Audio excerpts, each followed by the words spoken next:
Hello everyone, this is Copycat. We're going to do something a little bit different than what we did before. And the reason why is we have some developments on being able to import the original mesh or the original officers. And I wanted to split up this video into 5 different sections so I can display everything, trying to make this a little bit shorter, trying to not spend so much time on each particular section. But the first section is going to be importing the officers. When I imported the officers, it was kind of exciting because after importing the officers, they are exactly the way they are inside the game, and I thought this was great. This is all 10 of the officers. I'm going to apply some kind of a texture to them. That's all 10 of the characters, original imports. And since the other ones are basically for multiplayer, I decided to go with the Enforcer because it had the most polygons, since he was kind of like the heavy armor. And he's roughly around 1,321. To recreate the geometry, I basically just used the box polygon primitive and locked those vertices of the box using the magnet tool to accurately duplicate the leg. And that's basically what I did for the entire model.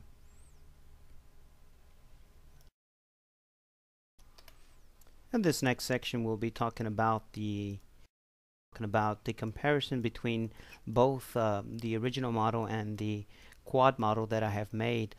As you're looking at right now, I just added a texture to this particular model that, of course, we imported, and it doesn't have the shoes right now because I kind of deleted those during the process. But anyways, I wanted to show you the comparison between them.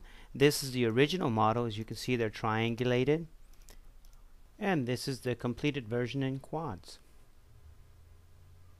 And as you can see in comparison, they are very much alike. As you can see, I went ahead and kept the shoes, and we're going to be using the original gloves. Later what I'll do is I'll create geometry for the fingers to kind of round them out, because I know that was something everybody was interested in, is making the fingers look more realistic. I went ahead and added the helmet, and the next process would be implementing that geometry from the knee pads and also the shoes to the rest of the model, so it becomes one mesh. In this next section, we're going to be talking about the advantages and the disadvantages of having the model in quads. Now that we have the model in quads, we can duplicate the geometry in the character very simply by just highlighting the object that we want to duplicate or smooth out, and hit the smooth tool up at the top. This will create divisions in the character that will bring out some detail and actually make it look a little better.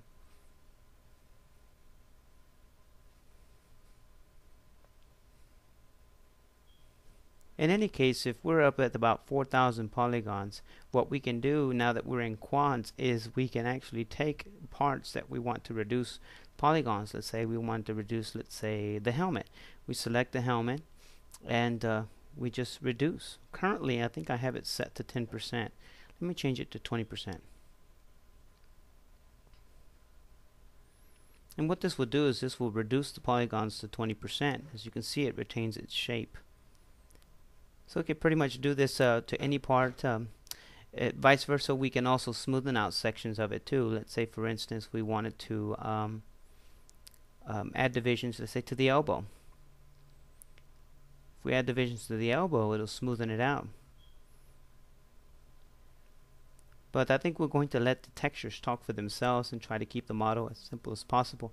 But now that we're in quads, it makes it a lot easier to add different things to it.